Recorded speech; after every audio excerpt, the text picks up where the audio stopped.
Hello and welcome to the Taxcast, the Tax Justice Network podcast. I'm Naomi Fowler. Coming up later. This isn't so much America first as America only.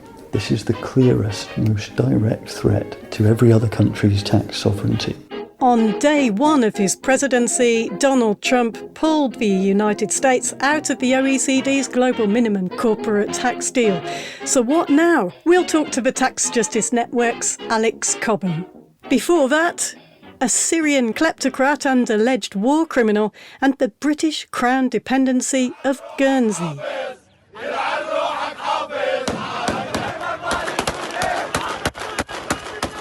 It's December the 8th, 2024. The Syrian regime has fallen. The al-Assad family ruled Syria for more than 50 years. Now, President Bashar al-Assad has fled the country to Russia and family members are scattered across the world. While they've enjoyed unimaginable wealth and luxury, 90% of Syrians, after years of civil war, are living below the poverty line. This is an Al Jazeera report where they spoke with Syrians foraging in a landfill. We come here every morning scrapping through leftovers and plastics to bring back home and sell to make a living. Sometimes we find food and eat it. We struggle day and night working with injured hands, breathing fumes from smoke and the waste. It's a lot of suffering only to earn $4, which is not enough to cover the basics like medicine for us or our children. I come here every day to work and help my father who is sick and can't work. I'm helping my father to buy some bread. We have nothing but some clothes. As well as poverty like this, Syrians have endured brutal oppression. Meanwhile, members of the al-Assad family were allegedly stealing millions, even billions, from the Syrian state. As taxcasters know, theft on that scale is impossible without the armies of professional enablers, lawyers, accountants, company formation agents, corporate service providers, and jurisdictions happy to oblige. I mean, some of those services are perfectly legal, some are in a grey area, others are most definitely not legal. Either way, this global financial architecture does mean you can spirit wealth and assets across the world in ways that can be hard to trace and to repatriate. The Bureau of Investigative Journalism has covered a story that connects the corrupt dictatorship in Syria with the British Crown dependency of Guernsey. فالنظام يملك قوة على الأرض الآن. The regime has strong force on the ground, which enables it to survive for a long time. War is like a tug of war, attack and counterattack. This is Rifat al-Assad in an interview with Channel 4 a number of years ago when he wasn't in hiding. He's the uncle of deposed Syrian dictator Bashar al-Assad. He's known by Syrians as the Butcher of Hama. This is Ed Siddons of the Bureau of Investigative Journalism. Rifat al-Assad was the brother of Hafez, who came to power in Syria in a coup in 1970. Hafez ruled Syria with an iron fist, much like his son Bashar will do later. But following an uprising in a town called Hama in 1982, some tens of thousands, the exact numbers aren't clear, it's estimated to be between 10,000 and 40,000 residents were slaughtered by brigades which were under Rifat's leadership. He disputes the degree to which those alleged war crimes happened under his command directly. But basically, after the 1982 massacre in Hama, he seems to have led a failed coup attempt against his brother. But in 1984, he's expelled, he's effectively exiled, and ends up sort of living between or acquiring properties in Paris, in London, across the Costa del Sol. It seems that most of the time he's in exile, he is living a life of luxury. He has 4 wives, he has numerous children and grandchildren over time. They all seem to sort of swap between various homes that he's acquired. But then in the 2010s, it seems like things take a turn for Rifat. So a French NGO called Sherpa files a complaint in the French courts accusing him of laundering ill-gotten gains, these hundreds of millions that he allegedly took from Syrian state funds, and turning them into properties across Paris.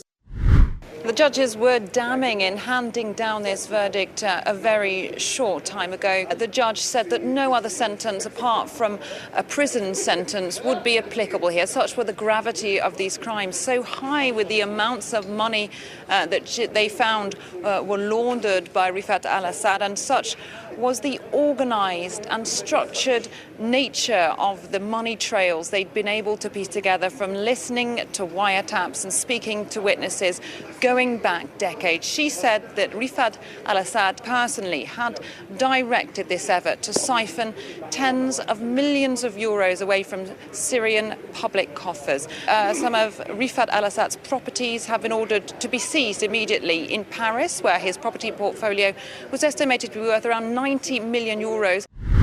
There has also been a Spanish investigation also into money laundering. Spanish prosecutors allege that he embezzled around $300 million from Syrian public funds. There were also some fraudulent loans with neighbouring countries.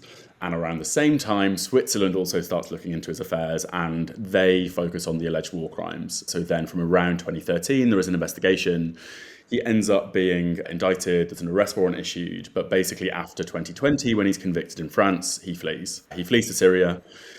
He doesn't spend a day in jail, despite being sentenced by French courts. He wasn't directly involved in the repression of the Syrian civil war, from what we can understand. He now appears to have been allowed back into the fold. And we believe he's in Dubai, but we can't be certain of that.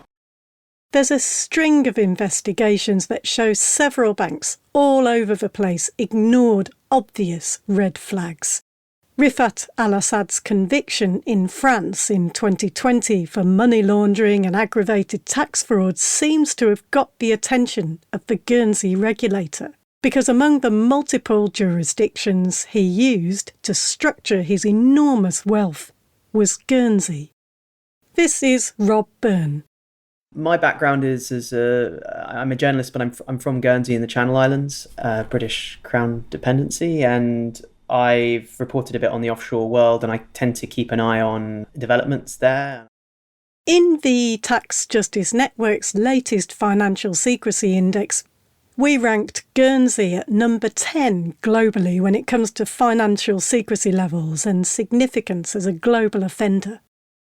I had a WhatsApp message from a contact who sent me a regulatory notice in which a person was given a record fine in Guernsey for compliance failures. These regulatory notices need quite a lot of digging by journalists into what's left out of them as much as what's in them. In these notices, the underlying clients that they relate to are anonymised, and in this one there was a client 1, and the contact of mine said, "I'll give you 3 guesses as to who client 1 is." I responded, Rifat al-Assad, which was based on using the information in the notice about him and essentially one line that said that the client had been convicted in a certain year for a certain crime.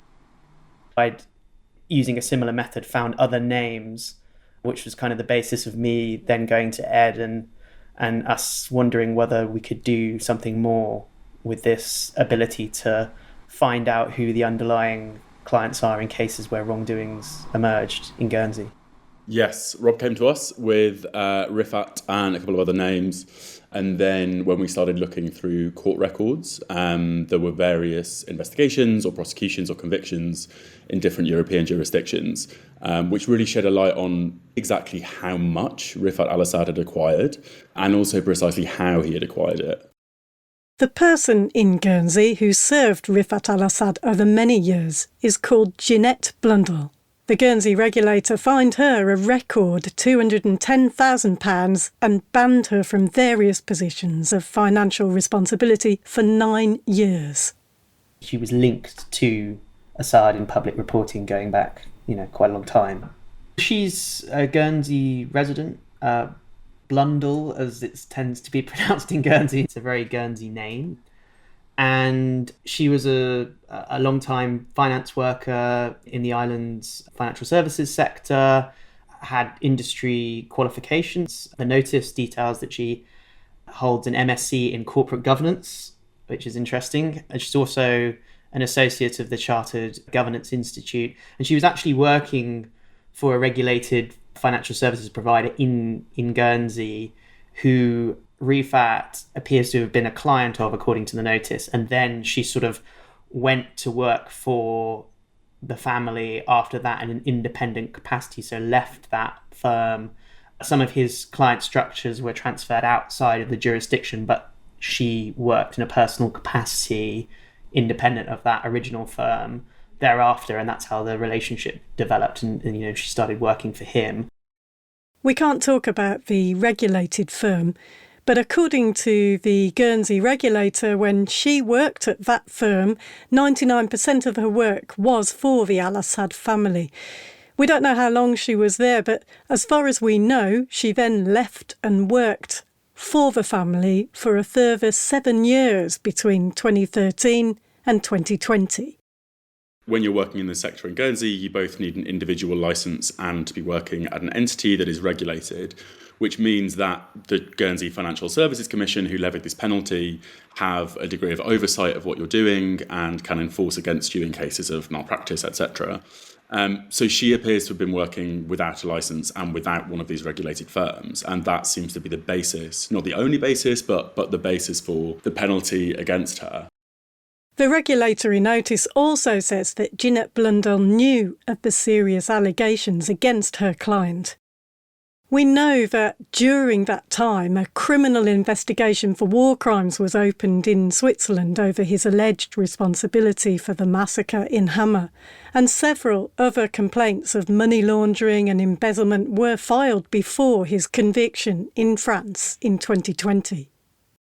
The team did contact her as part of the right of reply process for the story. We have been able to piece certain things together about her career and about her life. She does also appear in the offshore leaks database relating to the Paradise Papers leaks. So you can see that she's been directors or been associated with certain entities that were actually related to a different client. But there's sort of linkages that are out there in the public domain. You can see that she's an experienced offshore practitioner, and there's hints in what you can find in public places. Yeah, so I mean, she's got a lot of experience. She's been in the field for a long time. My experience of people who work in that sector in finance are not naive people, even though the Guernsey regulator described her as, how did they put it, consistently failed to understand the gravity and consequences of her actions. She'd broken Guernsey law. In her work for her clients, she didn't have any anti-money laundering procedures in place or conduct formal risk assessments on her clients. She breached local laws by managing trusts when only regulated companies can carry out such work. She had 11 simultaneous directorships in breach of a maximum cap of 8. In fact, the regulatory notice says she simultaneously held a total of 17 directorships. That's because there was an unnamed client too she also worked for, which the regulatory notice says was from a politically exposed family from, and I'm quoting, a high-risk Central Asian jurisdiction. And I'm still quoting here, media sources from at least 2010 allege that the PEP family, that's politically exposed person family, were involved in a monopolistic business empire, had close ties with the ruling family of the said jurisdiction, and had been allegedly involved in corrupt practices.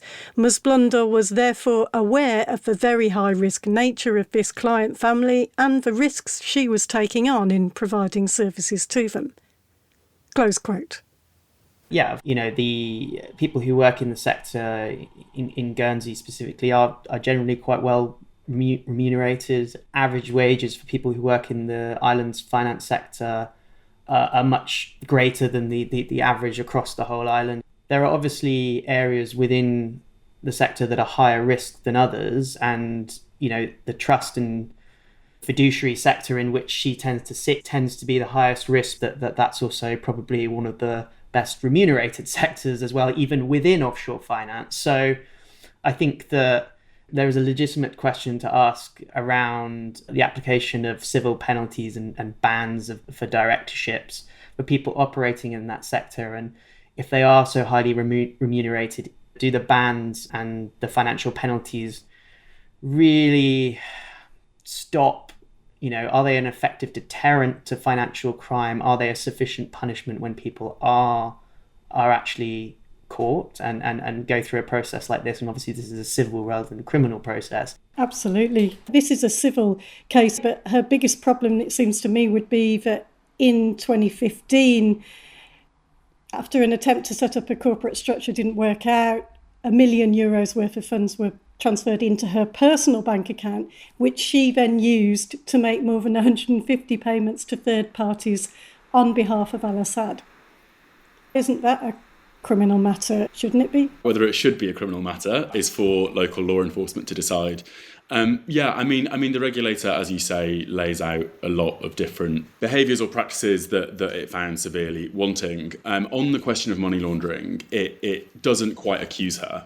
It says that, the Commission's considered that these payments led to, quote, a very real risk that she may have been used to launder the proceeds of crime, a risk which she consistently failed to recognise. The person is obviously named in this scenario, and you would assume that it's going to have negative consequences for their professional career. In other cases, that isn't always the case. I mean, you can see that there are repeat offenders, and while they may be barred from directorships, they may still be able to work in different capacities within the sector. So, we can only see so much, and we only know so much that's going on within the sector. But yeah, I think that's why this is an interesting case, because it taps into the fundamental question of whether offshore jurisdictions like Guernsey can effectively police themselves. The problem in not just Guernsey, but in the UK more broadly, in the overseas territories across Europe and in most places in the world, is that criminal prosecutions for economic crimes are incredibly difficult. They are difficult to secure convictions. They're often difficult to prove, predicate offences. Often when you're dealing with people, and I'm not saying that this necessarily applies to Blondel here, but when you're dealing with people that have very, very deep pockets, securing convictions is incredibly difficult. And Guernsey is no worse than anywhere else about this. I think in England, prosecutions for money laundering and serious economic crime offences are pretty appallingly low. While it wouldn't be for us to comment on whether there is or is not a case here, that is one for the Guernsey authorities. I think it is worth realising why so many regulators rely primarily on civil penalties, and it's because they're significantly easier to achieve. And also the division of powers in many countries, including Guernsey, separates the civil and the criminal quite clearly. So, they've taken very strong action. They don't have criminal powers. And so it's also a question of, which agency this falls to and whether those agencies have the resources, have the time, have the expertise. The question of criminal prosecution for economic crimes is pretty fraught in a number of jurisdictions worldwide. Yeah, absolutely. I mean, you can make all the laws you like, but if you don't finance proper enforcement, you've got a problem. Yeah, in publishing this story, I do not think the problems are unique to Guernsey, but I do think there is a pattern of small islands in particular who are heavily reliant on the financial services sector, who, because it is such a central part of their economy, perhaps aren't as muscular in either regulating or enforcing against that as they might be. Were they to have, a more sort of diversified economy, were they to have other sort of sources of income? And this is true across all of the UK overseas territories that have become financial centres. So, yeah, I think cracking down on finance is very difficult when 60% of your GDP is dependent upon that sector seeing you as a jurisdiction which is in some ways favourable.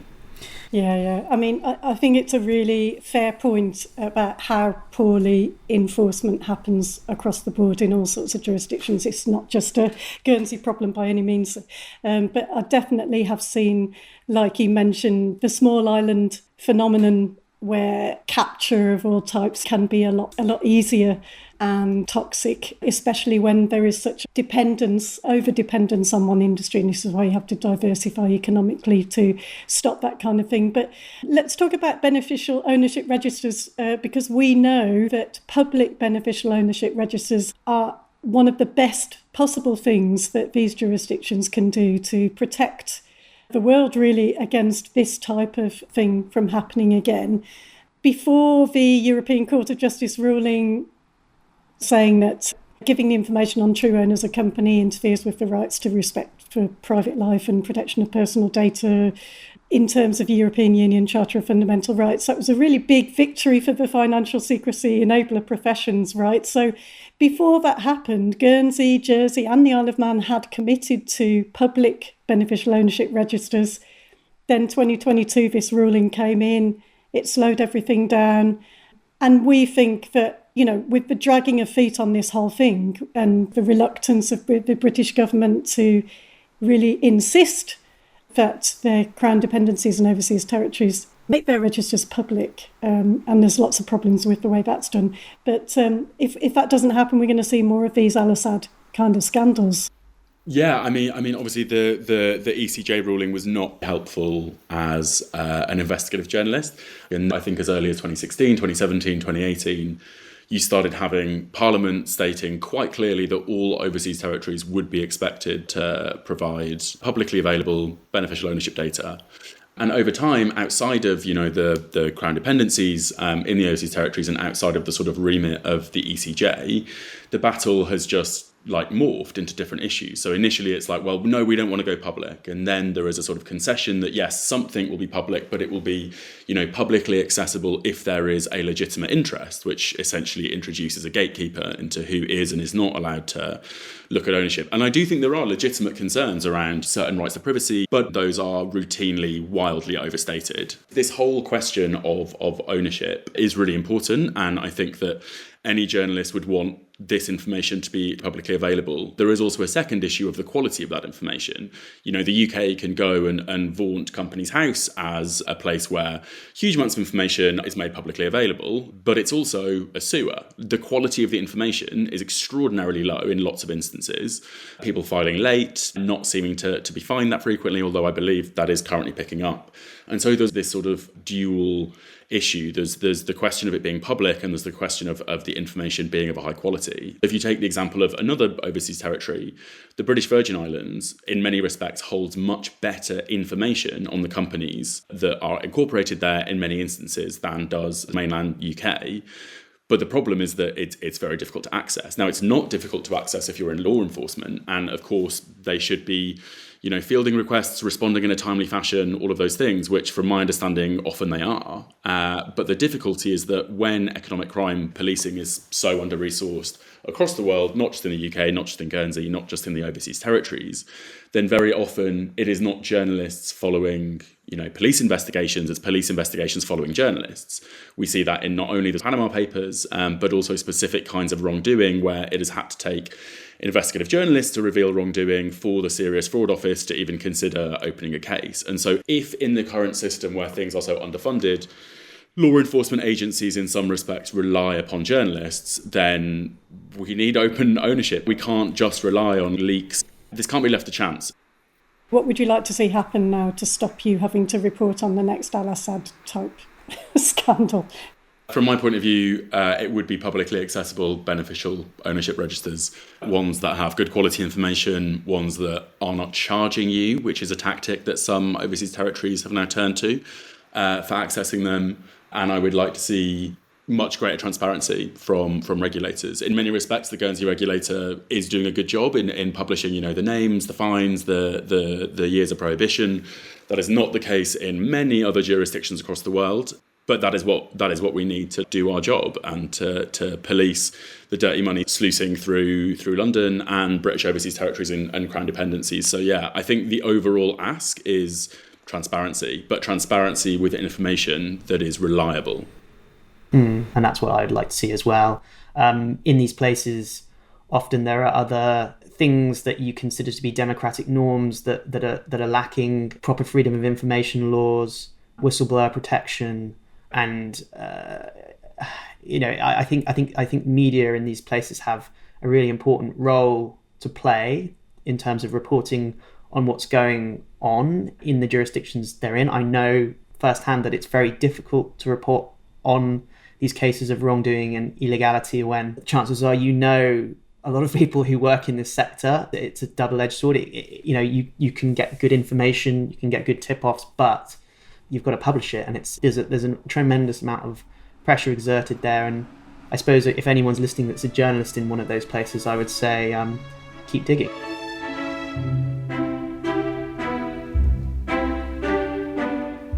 My thanks to the Bureau of Investigative Journalism. Check out the show notes for further reading on that. Now, on the Taxcast. There's so much happening in the United States. Today, an oligarchy is taking shape in America of extreme wealth, power, and influence that literally threatens our entire democracy, our basic rights and freedoms, and a fair shot for everyone to get ahead. We see the consequences all across America. That's outgoing President Joe Biden there making an argument that's too little and too late. The dreams of US oligarchs are becoming government policy even more than before. And tax is always key. On day one of President Trump's inauguration, he pulled the United States out of the OECD's global minimum corporate tax deal of 15%, the so-called Pillar 2.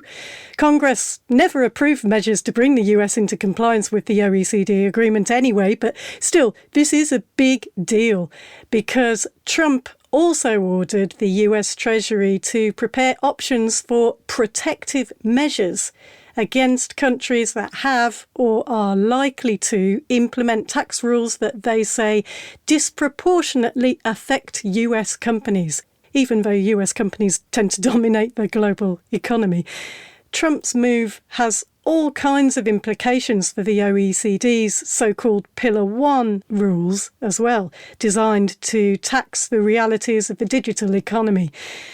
All of this weakens the OECD, but it could strengthen efforts now to move global tax rule-making to the United Nations. Here's Alex Cobham of the Tax Justice Network. Look, it's, in some ways it's just a continuation.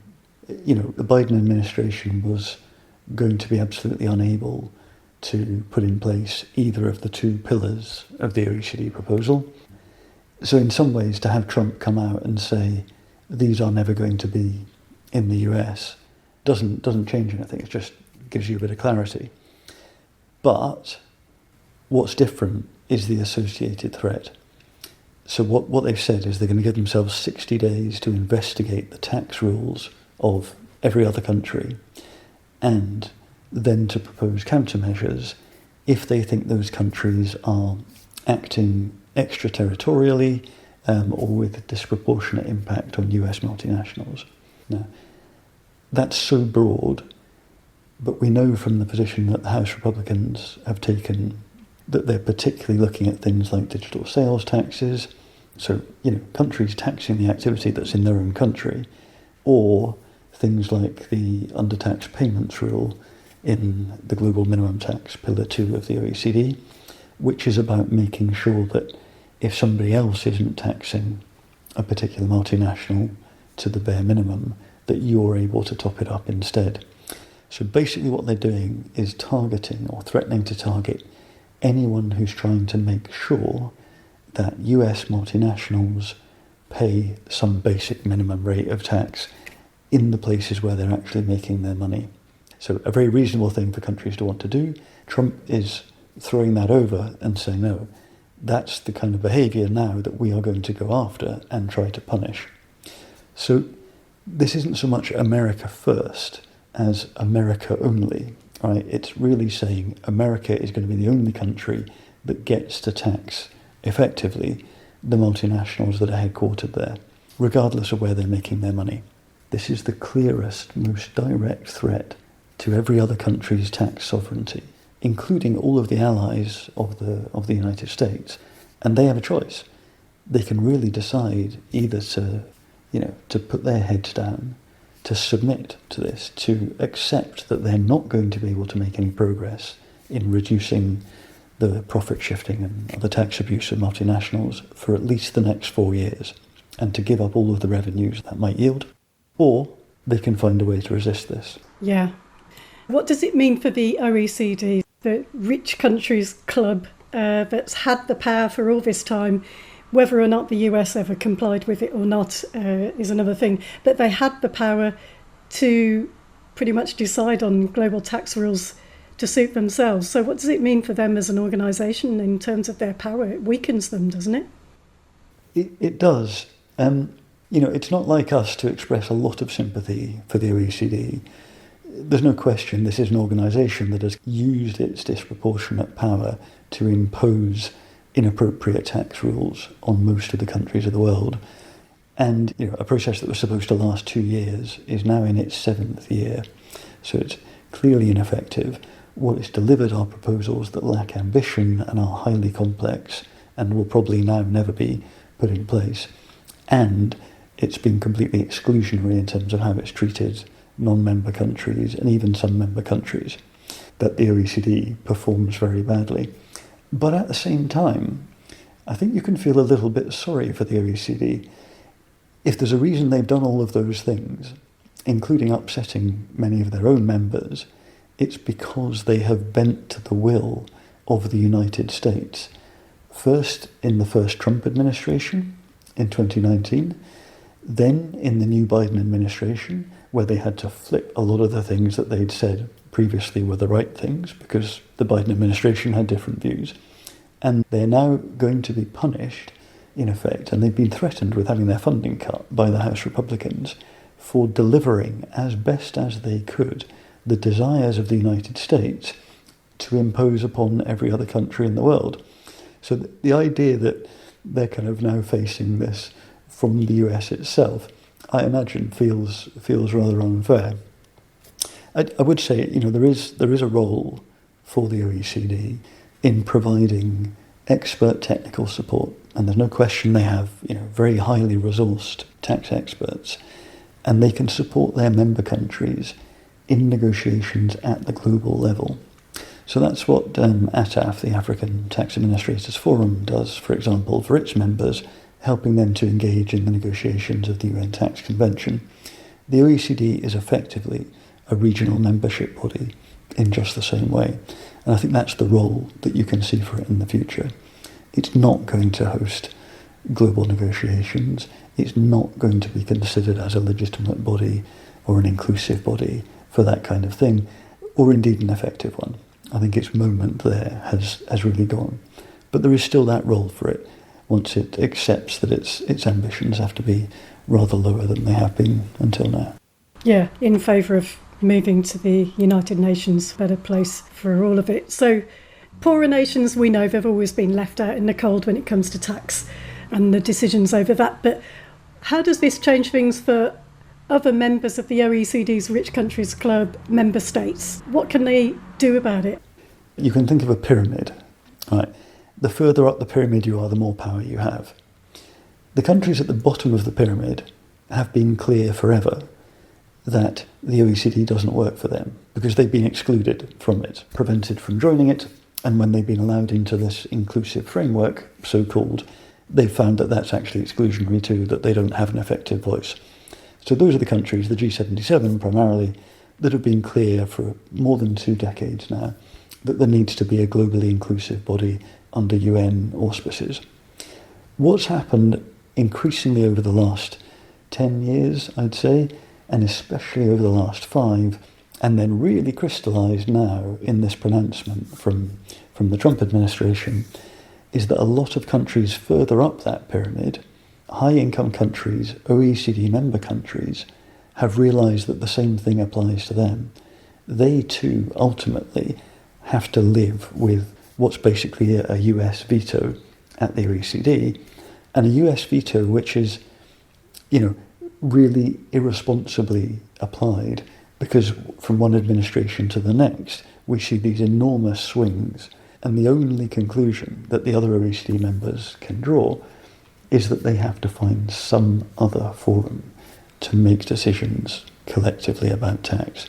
So what this does is really crystallises the fact if other OECD members want to see progress or want to negotiate meaningful and effective international tax rules that will apply to everyone, not only but including US headquartered multinationals, the only place they can do that is at the United Nations, with the kind of the collective defence that everyone's there together. And if the United States wants to go after anyone, they really have to go after everyone. That's the best, perhaps the only defence that countries now have. It's that or give up your tax sovereignty. So if we look at the European Union, EU countries have been really pretty reluctant to shift the global tax rulemaking from the OECD to the UN. And looking at the weakness of so many of these powerful countries in standing up to Trump so far, we do have to hope that these countries will see the necessity of a kind of bloc solidarity we've seen with the Africa group at the United Nations. But that does take some backbone, doesn't it? And so what will happen if EU countries, for example, fail to adapt to this new reality? It's definitely, if you like, divided we fall. If the other members of the OECD, most of whom are members of the European Union, cannot find a collective response, then they will be picked off one by one by the threat of trade measures and tax measures against them. France and Hungary have been influential blockers when it comes to moving tax rulemaking from the OECD to the United Nations. But for other EU countries, with the US's aggressive stance now, it should start to look clearer than ever before that the United Nations is the best way out of their new vulnerability. The next round of the UN Tax Convention negotiations is February 2025. Alex again. We know that Spain and increasingly Germany and a whole set of others are actually looking very positively at the convention negotiations. We saw Pedro Sanchez of Spain standing up in Davos earlier this week and really taking quite a strong stance against some of the excesses of the Trump administration. We know that Spain is hosting the Financing for Development process later this year, and they're very keen to see progressive outcomes. So I think what we might see is the European Union taking a more progressive position because it splits, and that will allow the member states that really want to engage positively to do so. And I think it will end the risk that the European Union says we're out and we're just going to stand with the United States and do nothing, or give up our tax sovereignty for the next 4 years.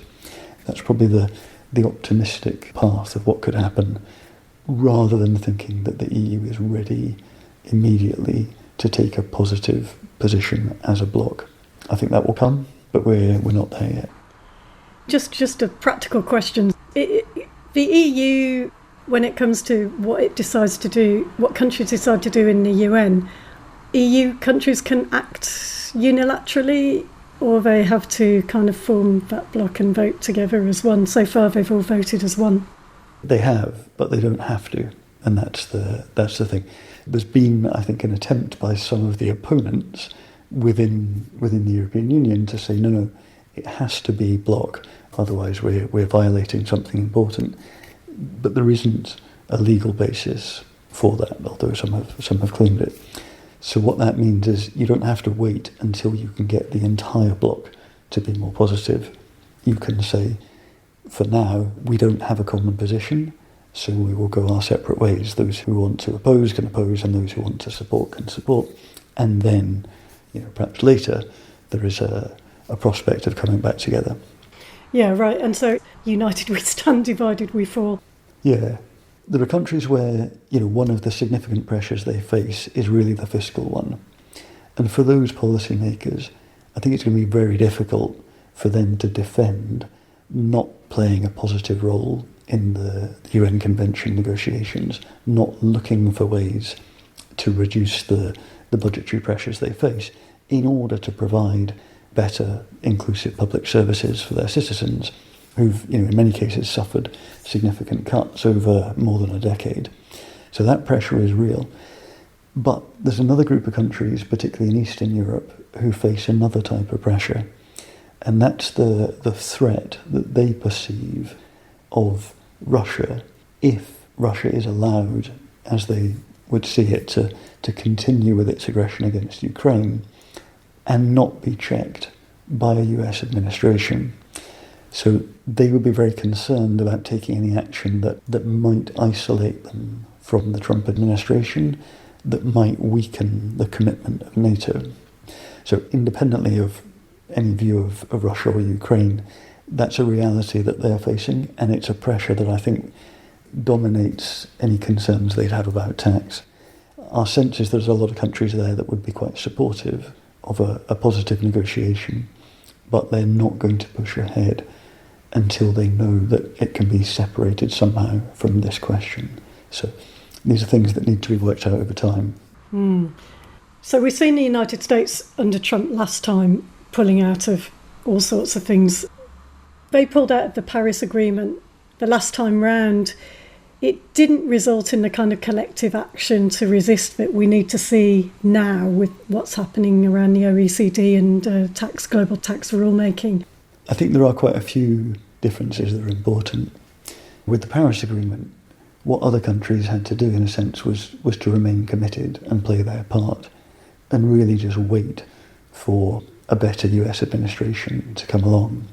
It wasn't that the withdrawal of Trump sort of undermined any prospect of any progress. In this case, what Trump is doing with the OECD deal is saying, not only will we not do our bit, but we will take action against those of you who are doing your bit. And that applies to the OECD proposals, but also lots of other much better unilateral measures that countries might be taking to fight tax abuse. So it's a much more direct threat, even to the actions of individual other countries.